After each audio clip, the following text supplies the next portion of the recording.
and welcome back to Genesis Designs and Modelcraft with another in-box quick look review, and this one is a beauty. I've got to tell you, I've had a quick look, haven't opened the bags and had a proper look yet, but I've obviously had a quick look because I'm a modeller and you can't buy a new kit without looking in the box, can you?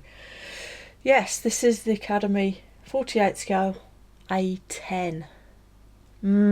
I love the A-10. Little bit of a Genesis story time coming up. So I grew up in Lincolnshire, a small town called Spalding. Those of you who've heard of it or know where it is will know that it's very close to the bombing ranges which are on the coast on the Holbeach Marsh. And as a result, growing up in the late 70s and through the 80s, I used to see an absolute plethora of aircraft flying overhead all the time. Everything you can think of, I used to see it flying about. So Harriers, Jaguars, Tornadoes, Buccaneers, Eagles, F111s, A-10s, a lot of A-10s, even things like Shackletons and Vulcans from time to time, all sorts of stuff all the time. It's like a air show. I remember on one occasion, obviously in the 1991, seeing a couple of pink Jaguars fly overhead, which was quite the thrill. But yes, A-10s were a very, very regular sight in the skies of my childhood. My grandparents lived just outside Spalding, an even smaller place called Pode Hole, which was essentially about a dozen houses strung out along a long straight road. And of course Lincolnshire is very flat, so in a place like that you can see for miles around you.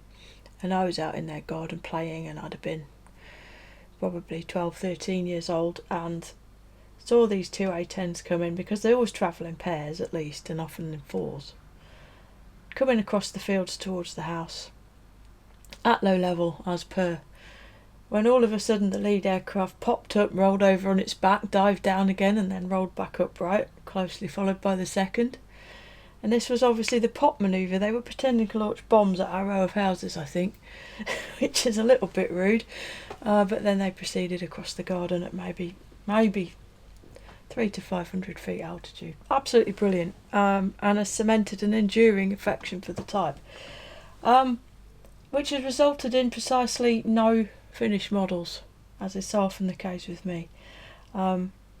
Previous A-10s in 48, what have we got? We've got the ancient Tamiya kit, which is okay, but it's of its time, and I believe it represents a prototype more closely than anything else. The almost equally ancient Monogram / Revel kit, which I've actually got a very dusty example sat right here, which is in build for a friend here. So this thing has got raised panel lines, raised rivets, and is a little bit lumpy to build, let's put it like that, not the best. And then more recently we've had kit from Metallery and Hobby Boss, both of which are reasonable but not brilliant. So this is quite an exciting development.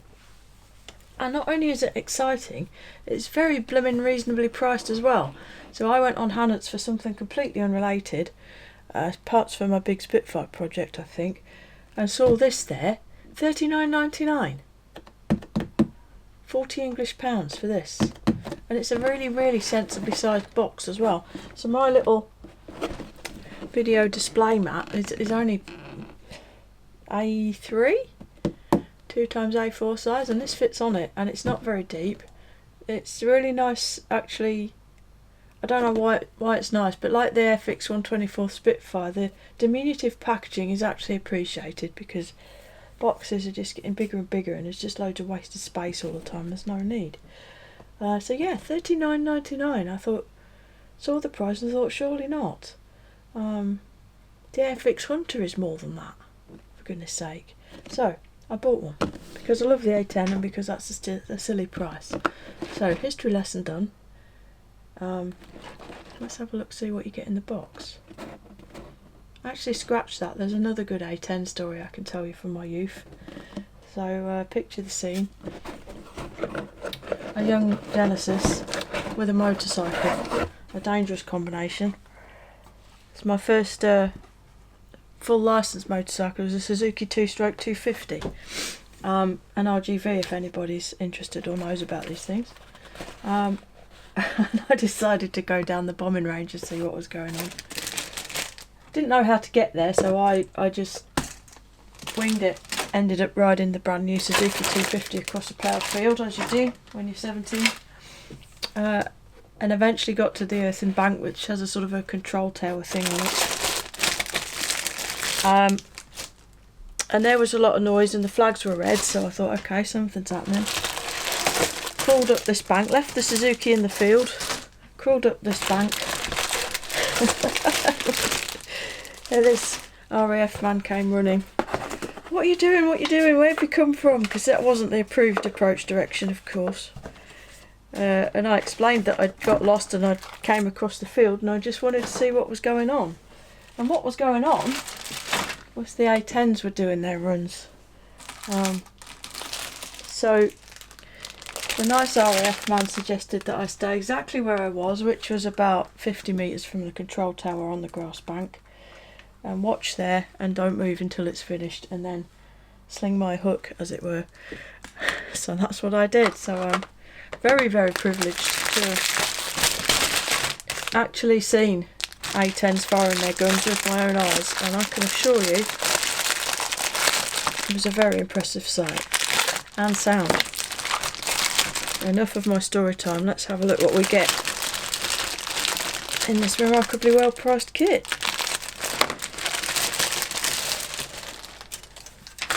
Let's go then. First sprue is B. Sprue B. Get my scientist glasses on so I can see, because my eyesight really is going to the dogs very quickly now. So what we've got here is some wings, quite clearly. Wing panels. These are the sort of the little slat parts that go on the leading edges inboard here. Flaps. And the front part of the nacelle for the engines. Oh, and the pod. This is the pod thing that fits under the nose on some of them. The detail is recessed. It's very, very nicely done indeed. Very crisp. Very fine. It's got some sort of, I'm going to say fastener detail rather than rivet detail along in places. Most of which is reset, but some of it is raised in the odd places here and there. Most of the A-10 is not flush riveted, so raised rivets are appropriate. Yeah, very, very smooth. Nice. Very nice indeed. The area here where the sort of the bit in front of the aileron and speed brake is really nice. It actually does look separate even though it isn't. It's really beautifully done.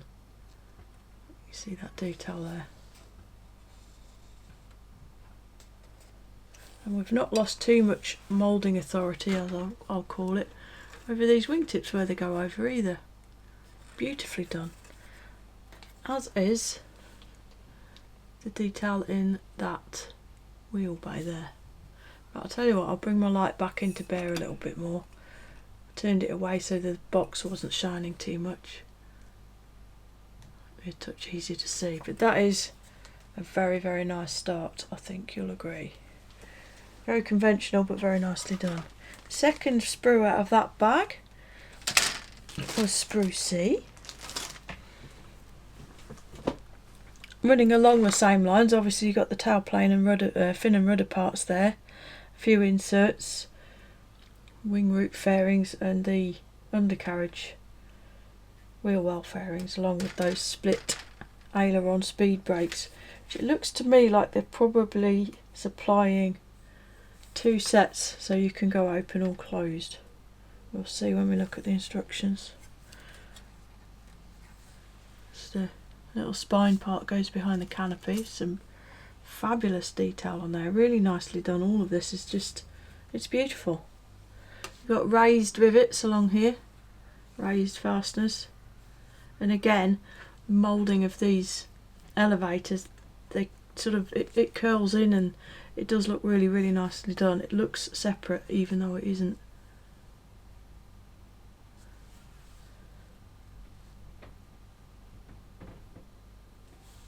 Absolutely glorious.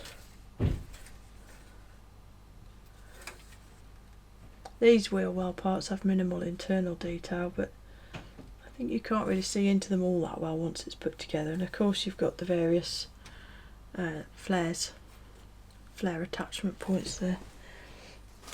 So that's those two. And this pack's got some more big sprues in it.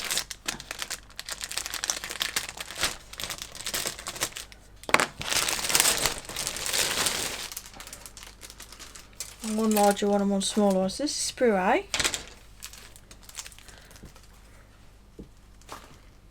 And this has got all that itty bitty parts on it, hasn't it, straight away. We'll flip it over. Okay, so we've got the cockpit tub there. Parts for the ejection seat, pylons. There obviously are a myriad of pylons on this thing. Undercarriage doors, wheels. Wheels are in halves and this is just the inner half.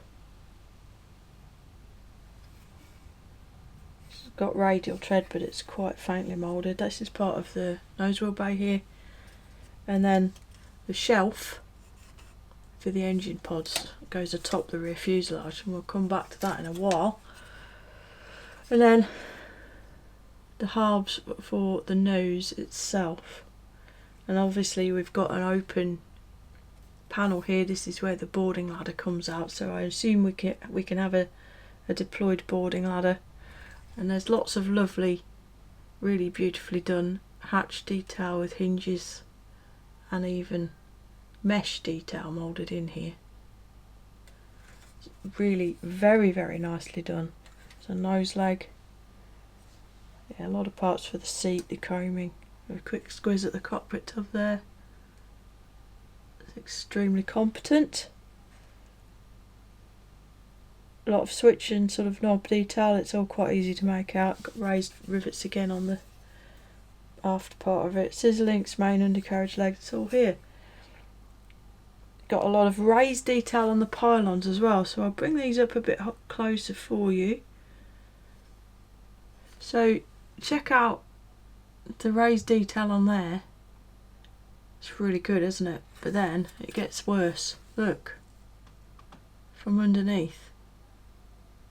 I think this is just about the first kit I've had where a solid attempt has actually been made at reproducing the detail that you see on a naked pylon. That's very impressive, very impressive.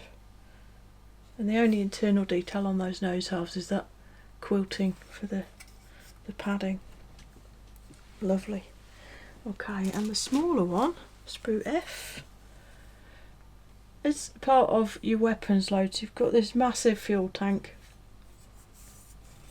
This is just one sprue, so I'm going to assume there's just one of these. I think these go under the centre line. You've got the ubiquitous A-10 pod, is it the 101? I'm not a weapons spurt, as you already know. I think one of these pods is a sniper, there's the front for it, and then probably a tie-up pod of some sort. Obviously the instructions will detail all of that, but again, very nice detail throughout, very nicely moulded. I don't know about anybody else, but I wouldn't say Academy or a brand I ignore, but they tend to fly under the radar a bit, and some of their kits are absolutely top notch, just not all of them. I built a 72nd F-18 just for the sake of it a while back, and it was absolutely beautiful. Beautiful surface detail and an incredible decal sheet as well, just so good. But so many of their kits are sort of repops of really old mouldings, you never really know what you're getting in the box. So here we've got two identical sprues, so we've got two copies of sprue D. So I'll chuck one down there out of the way and we'll just look at this one. A pilot figure. Everyone's got opinions on this. I like to see them personally. It is a little bit softly moulded, but probably adequate for most people. And then we've got some weapons. So there's an AIM-9 there, a GBU, what looks like a Mark 82 body to me, a turbine, rocket pod faces, various fins and bits and bobs, and then on this side we've got Mavericks, two halves of a Maverick, and then a load of are these sway braces, the attachment parts? I'm not an armourer, I don't know. that's the other half of the main wheel. Note it is flattened, although not particularly weighted, and then your compressor face there. And then these parts are the internal parts of the engine. So the A-10 uses turbofans like an airliner, so there's a big old space. Most of the engine sits in this pod, which is inside the main pod, and then the fan has bypass air, and that's there to quieten it down, which it, you know, A-10's not particularly loud, but it also mixes cooler air with the hot exhaust to make the IR signature a bit less. At the expense of some performance, one assumes. And then we got these two pieces. So this is spruty and this is simply the lower section of the nose. Again, some nice grille detail and panel detail, a little bit of raised riveting and a little bit of recessed riveting. But it's all in one piece. It's quite nicely done. G, got an instrument panel, the side of the nose landing gear bay, a bunch of aerials, a control stick, the instrument panel combing, and the actual extreme forward part of the nose. Have a look at the instrument panel. It's very, very nice. The combing equally so, and then the nose, which is actually one piece. It's hollow, one piece moulded nose cone with a reasonable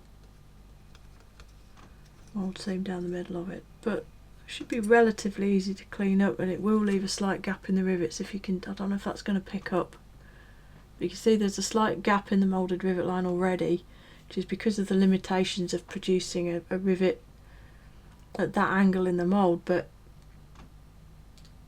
you'll probably lose the two closest to the seam by the time it's cleaned up as well. So that's that, and then we have this. I got this out of the box initially and I was just absolutely blown away by this.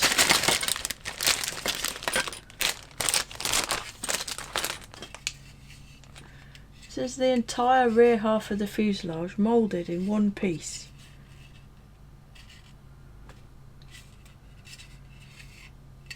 I mean, wow. So all this is raised rivets. You can hear me scratching my fingers on it. You've got various raised panels as well on the belly here, and the seams, the mould seams are on the corners here, not down the middle. So you're not losing any of this. This is going to be, it's going to stay beautiful.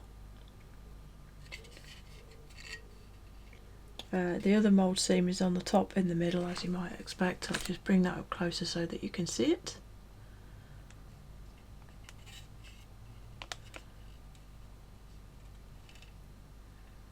APU exhaust area is moulded really quite nicely, but it still isn't actually a hole, but you could easily drill that out and put a bit of pipe in there. It's a belly with all that raised detail, which is entirely appropriate for this aircraft. And hopefully you can see that mould seam running along the corner. So again, you're going to lose a little bit of rivet detail getting rid of that, but it's only going to be right on that corner. You can just pop that back in with a rivet wheel. No one will know any different. It's fabulous. And as if that weren't enough, Academy have then gone and moulded the nacelle for both engines in one piece. I mean, I don't even know. I don't even know. And yet again, raised rivet detail. We've got lovely hinge detail, recessed panel lines, raised panels as well. If I just pull the one off the monogram kit, it also has raised plate detail and raised rivets, but it doesn't really fit together very well, as you can see. And the sanding, which had to happen to blend in the front parts, was just not even funny. So, okay, that's 40 plus years of moulding development there, but even so, this is incredibly impressive to me anyway. You do have a mould seam along there. Again, that's going to be quite easy to get rid of, but you will still lose a little bit of rivet detail. Creditably thin trailing edges as well. It wouldn't take much to make them thinner still. It's just, even the intake on the top there is already hollowed out. It's just absolutely fabulous.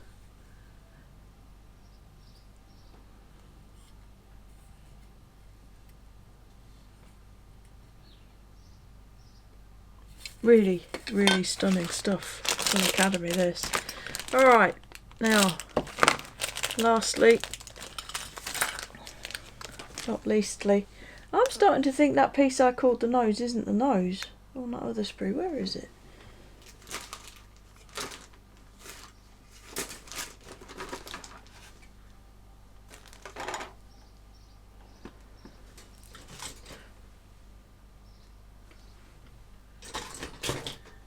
Here.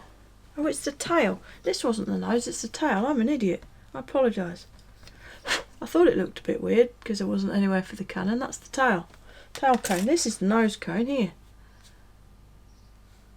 Again, it's moulded in one piece though. And again, the mould seems like the rear fuselage go down the corners and across the top. But they're quite light, will be quite easy to get rid of. Focus in. I'll get my own shadow in the way of that. There you go. That's the one on the top. And you've got one along here. But there's no raised rivet detail on this, so there'll be no bother cleaning that up. So yet another one piece hollow moulding. Here is the cannon barrel, or the projecting part that you can see. You can see that the ends are already somewhat hollowed out, and that all those big cooling holes are holes, not just pretend. And what we've got here is a clear moulded HUD.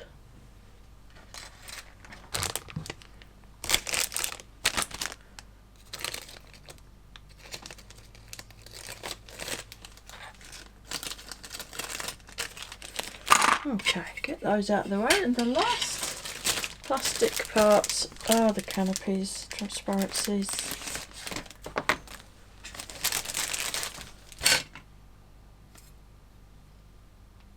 So you've got a bunch of parts over here. Some are various light lenses and covers.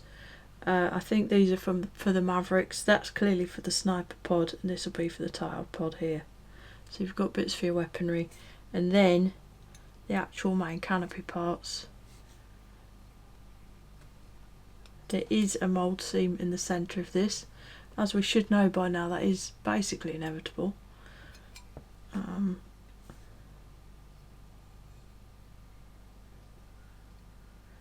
Clarity is good, but there is some distortion and rippling.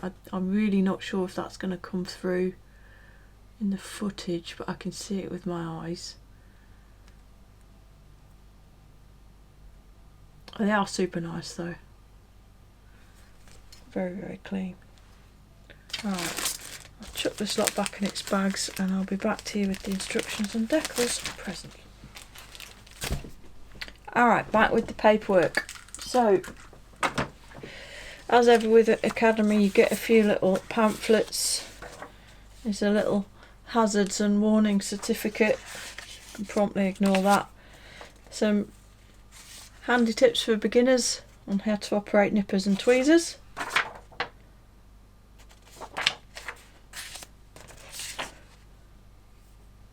And your little guarantee slip, return slip, whatever you want to call it. So that's that. Then we've got instructions and some more instructions and a decal sheet. So we'll look at the decals first, I think. It's not a sealed bag on here. It looks impressive, doesn't it? What's this? Oh, masks. We've got some masks there as well. This pale blue tape. Not sure if the cut lines will show. Maybe they will. I can barely see them with my eyes. It looks like wheels mostly. To put my scientist's vision aid back on again. Yeah, canopy and wheels. Nice. Didn't even realise that was in there. Nice Touch Academy. And here's the decal sheet. Now, modern Academy kits, the decal sheets in them are just... I think they're some of the best out there in terms of what they include. But they're actually really good to use as well. Printed in Korea, I know not by whom. But you can see, and what it is that I like about them is just what they include. So, obviously, you've got all the usual stuff. Stencils for weapons, walkway areas, markings, etc.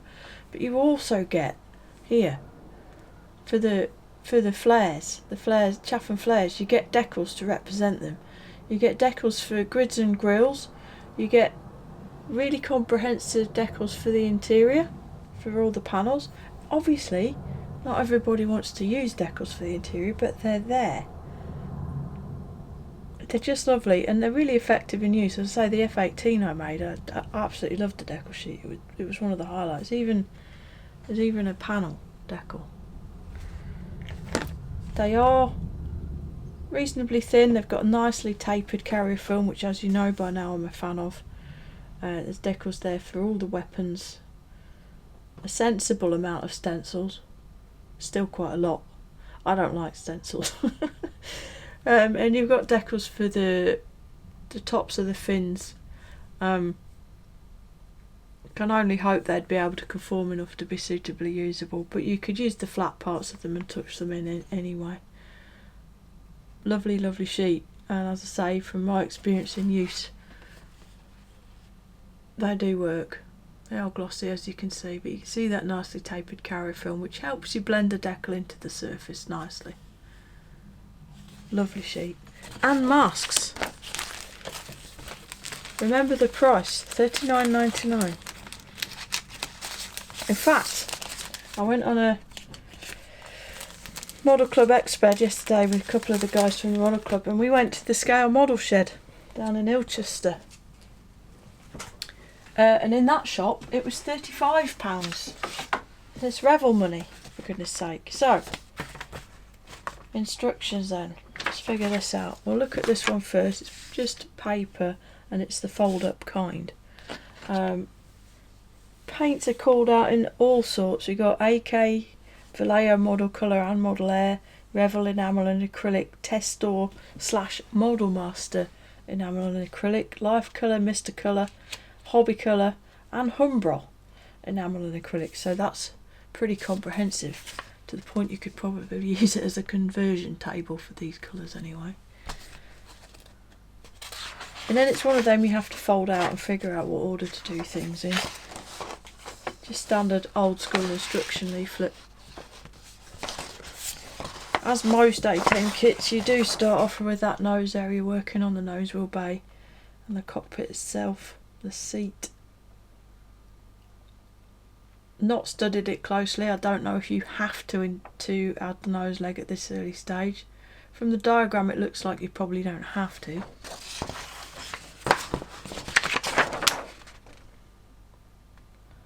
Nose weight, 25 grams. Ballast. Double check that. May well need more. Pilot, colouring in. Pylons, etc. on the fuselage. Then we're moving across to the wingage. Quite simple, to be fair. Yeah, we do have open and closed versions of the air brakes and ailerons, which is nice. And here we've got some more pylons, weapons, and main undercarriage down there. Flipping over, we're doing the other wing, all the same steps just for the other wing. Got some slight differences because we've got the refueling gear. There, then we add the wings with those separate fairings. Then we proceed to manual 2. So that's that one. Manual 2 then, so that ended on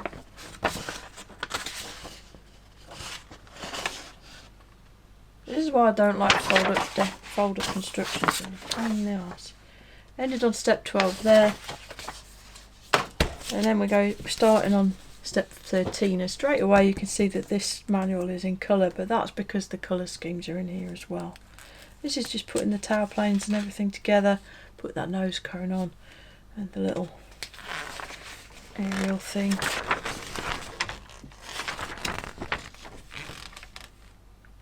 There we go, that massive tank, if you're going to use it, that's your engines going together. Not that there's too much to do on that. And you pop them on. This is showing the masking sheet. I'll bring that up close so you can see that's showing what that includes, the canopy. A couple of other bits as well. So there's one for the HUD. And I think some of the lights as well, which is nice. Then here we're fitting canopies, the aerials, the ladder, whether you want it open or closed, the refueling door on that left hand sponson if you want that open or closed. Very, very nice. We then move on to painting and decal placement. So this diagram is showing the stencil placement. It's not horrendous, to be fair. That's upper and lower surfaces, and this is the sides. Then we've got a couple of colour photos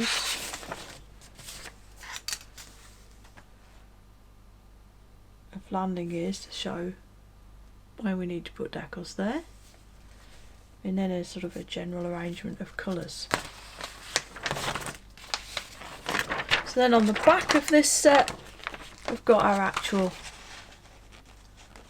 markings options. So the first one, version 1, is 75th EFS Bagram Air Base, Afghanistan 2014.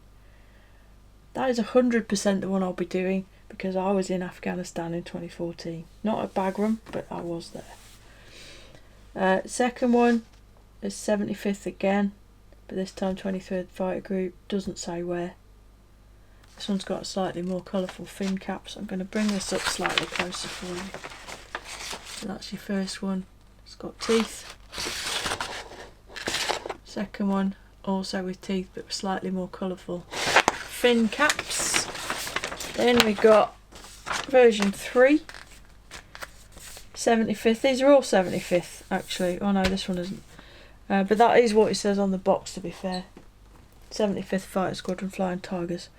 This one is a heritage paint scheme honouring the Flying Tigers. So this one you've got Euro 1 fins and the archetypal Flying Tigers. Leaping Tiger on the engine itself.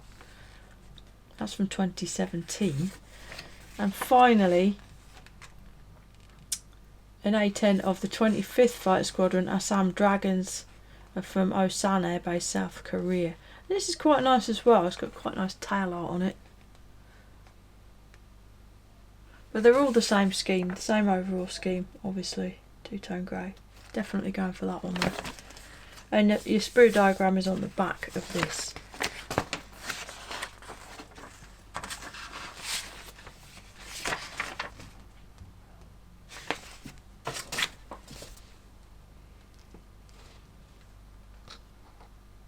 Main colour callouts, dark and light ghost grey, if you didn't already know.